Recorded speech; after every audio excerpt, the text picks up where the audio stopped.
Did you know that nearly 80% of fantasy novels fail because of poorly designed magic systems? That's a staggering number.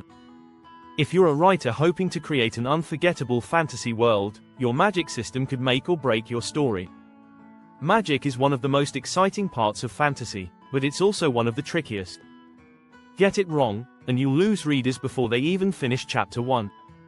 But don't worry, this article will help you avoid the 6 biggest mistakes that new writers make with their magic systems. We'll dive deep into how to create magic that's clear, exciting, and meaningful. If you're ready to build a world where your readers can't wait to dive into the magic, you're in the right place. We'll uncover strategies to keep your magic system simple yet powerful, how to avoid those tired old clichés, and why magic without consequences is a huge red flag. We'll also talk about how to make magic feel mysterious but not confusing, and why giving your hero all-powerful magic is a terrible idea. Stay tuned, you're about to learn how to craft a magic system that leaves your readers hooked. Chapter 1. Overcomplicating the spellbook. When creating a magic system, new writers often make the mistake of making it too complex. They develop elaborate rules, detailed histories, and intricate structures, thinking that the more layers, the better. But in reality, complexity can be overwhelming. If readers need a dictionary to understand your magic system, you're on the wrong track. Take J.K. Rowling's Harry Potter series, for example. Magic in the wizarding world isn't overly complicated. Spells have clear names, and their effects are easy to grasp. Readers understand what lumos does in an instant. That's because the magic system is built around simple concepts: wands, incantations, and intentions. Instead of overwhelming readers with rules, focus on a few core principles. What makes your magic system unique? In Mistborn, Brandon Sanderson keeps the rules simple yet effective. Allomancy, where characters ingest metals to gain powers, works because it's straightforward but also offers room for creativity. Readers don't need to memorize an entire list of spells to follow the story. When you're building your magic system, think about how you can introduce the magic in an intuitive way. Imagine you're teaching it to a friend. You wouldn't make it too complicated, your explanation would be clear and digestible. The same applies to your writing. Readers should easily grasp the core rules of magic within the first few chapters. A simple, straightforward magic system can be just as powerful as an intricate one. When magic is too complicated, it distracts from the story and slows down the plot. The focus should always be on character development and world building. Magic should enhance the story, not dominate it. So, keep it simple.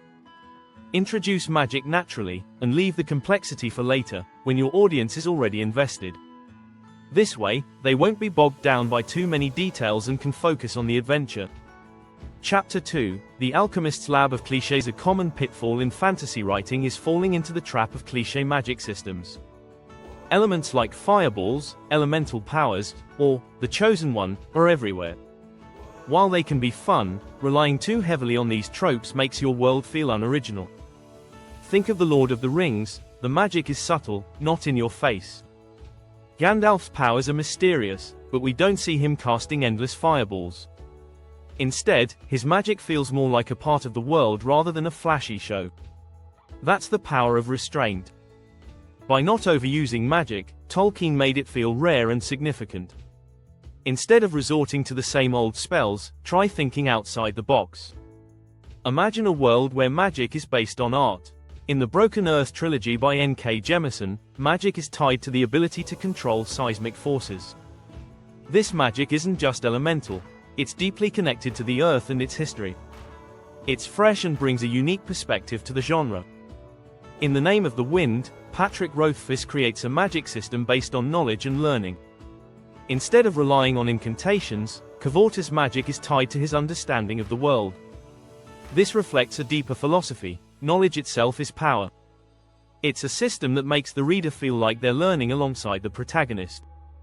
Magic can also be tied to the environment or culture. In The Priory of the Orange Tree by Samantha Shannon, dragons are a central part of the magic system. But rather than being mere beasts, they represent ancient powers, each dragon's magic linked to its species' unique history and mythology. The key to avoiding clichés is to build magic systems that feel tied to the world around them. Ask yourself, how does magic reflect the people who use it? How does it influence their culture, society, and relationships? Magic should be a part of the world, not just an external power. Chapter 3: The misfire of mundane powers. Magic that feels too ordinary can be just as disappointing as magic that's overpowered. You might think that making magic too simple will make it relatable, but it risks feeling flat and uninspiring. Readers turn to fantasy for the extraordinary, not the mundane. In The Night Circus by Erin Morgenstern, magic is anything but ordinary. The circus performers have incredible, whimsical abilities, like manipulating the elements and altering reality. The magic in this novel doesn't just serve the plot, it also sets the tone. It evokes wonder, awe, and a sense of mystery, pulling readers deeper into the story. The danger with ordinary magic is that it becomes a crutch. If your protagonist can use magic to solve every problem easily, where's the challenge? The Wheel of Time series by Robert Jordan has a complex magic system, but it never feels overused. Each character's power has limits, and magic doesn't always solve the problem in a neat, easy way. That's what makes it feel more real. Consider magic that challenges the characters, forces them to think. In The Black Prism by Brent Weeks, the magic system, known as chromaturgy, revolves around the use of light and color. But what makes it intriguing is that different colors have different effects, and they can be manipulated in creative ways. This adds layers to the system without making it feel too complicated or too simple. Try to find ways to make magic feel as extraordinary as the world you're building. A unique system will keep readers engaged and invested. Magic should never feel like a shortcut for the writer, it's a tool, not a solution. In the end, magic should ignite the imagination. It should transport readers to new worlds, making them believe in the impossible. When magic is too mundane, it loses that special quality. So go big, and don't be afraid to let your magic be strange and exciting. Chapter 4: The power vacuum. Magic that comes without consequences is a dangerous trap for new fantasy writers. The idea that magic can solve any problem without repercussions leads to a flat, predictable story. In Harry Potter and the Philosopher's Stone, for example, the Mirror of Eris, which shows people their deepest desires, has emotional consequences that affect Harry deeply. Magic in this case isn't a perfect solution. It reveals deeper truths and personal struggles. This teaches readers that magic should always have a cost, whether it's emotional, physical, or even societal. When designing your magic system, think about the long-term effects of using magic. Magic should feel like a powerful tool, but one that can't be used without some kind of toll. Take the Stormlight Archive by Brandon Sanderson, where characters draw on Stormlight to fuel their powers. But it's not without a price. Using too much leads to exhaustion, and the magic can even corrupt over time. Another important aspect is the moral cost of magic. In The Name of the Wind, Cavorta's use of magic sometimes leads him to act recklessly, causing harm to himself and others. This shows how power can be both a blessing and a curse.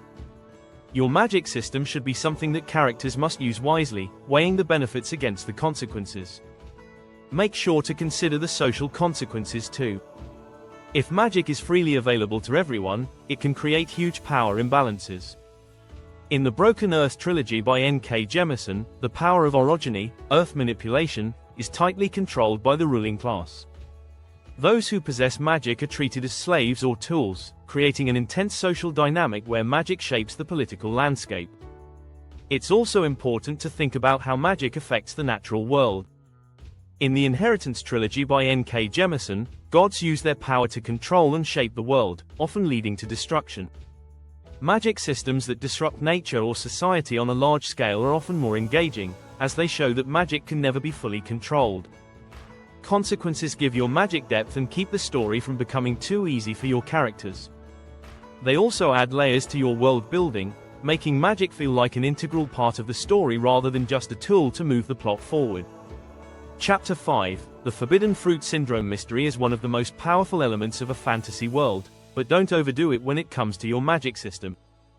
Many new writers think that keeping magic too mysterious will make it more exciting.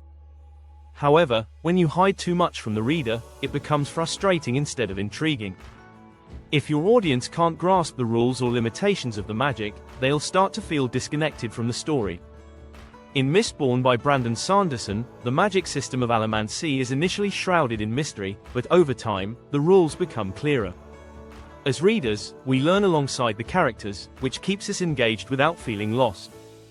This gradual revelation is key to making mystery work. When you reveal magic too slowly or not at all, it can leave your readers with too many questions. They need to feel like they can understand the magic system in broad strokes. In The Name of the Wind, Rothfuss makes sure the magic system, sympathy and naming, evolves throughout the book, but we still get enough information early on to follow along. This doesn't mean you should give away everything up front. Instead, introduce hints or small revelations that allow the reader to piece things together. In The Wheel of Time by Robert Jordan, magic isn't fully explained right away, but small hints and character discoveries let readers start to understand it piece by piece. This creates a balance between mystery and comprehension. The key is to provide enough information so that your readers feel like they're part of the discovery process. The magic should feel like it's not just for the characters, but for the readers to explore as well. Make them curious, but not confused. Remember that too much mystery can lead to frustration. The magic system should enhance the story, not make it harder to follow.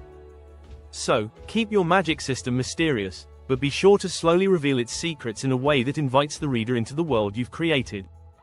Chapter 6. The hero's overpowered hammer. Giving your protagonist an overpowered magic system is a quick way to drain all tension from your story. A character who can do anything with magic never faces real challenges. Magic should never be a quick fix or the ultimate answer to all problems. Take The Lord of the Rings again, where Gandalf's power is vast, but he doesn't wield it recklessly. He uses his magic thoughtfully, and sometimes, his greatest strength lies in his wisdom, not his powers. In The Black Prism by Brent Weeks, the protagonist Gavin is one of the most powerful characters in the world, but he isn't invincible. He has limitations and emotional weaknesses that prevent him from simply using his magic to fix everything. This makes him a much more compelling character, as his struggles are just as important as his triumphs. One way to prevent your hero from becoming too powerful is to limit their access to magic. In The Hunger Games, Katniss doesn't rely on supernatural powers. She uses her intelligence and survival skills to navigate the world. Her challenges feel real because she doesn't have a magical shortcut. This is an important lesson. Even in fantasy, the stakes are higher when characters face tangible, relatable obstacles. Another way to avoid making your hero too powerful is by making magic something that requires time and effort to master. In The Lies of Locke Lamora by Scott Lynch, magic is limited and controlled, and even the most skilled characters struggle to use it effectively. This adds depth to the world and challenges your characters in ways that pure power cannot. Magic should be a tool, not a solution. In The Broken Earth, characters often find themselves in situations where magic isn't enough to save them. The limitations of their powers force them to think creatively, which keeps the plot moving forward. Remember, challenges lead to growth, and that growth is what makes your protagonist's journey meaningful. By limiting the power of your hero's magic, you add tension and excitement to the story. Readers will stay engaged because they know the outcome isn't guaranteed. This approach keeps your protagonist's struggles more personal, making their victories feel earned. If you found these tips helpful, don't forget to subscribe for more writing insights, tricks, and deep dives into fantasy world building. Keep learning and improving your craft. Your magic system can be the key to an unforgettable fantasy world.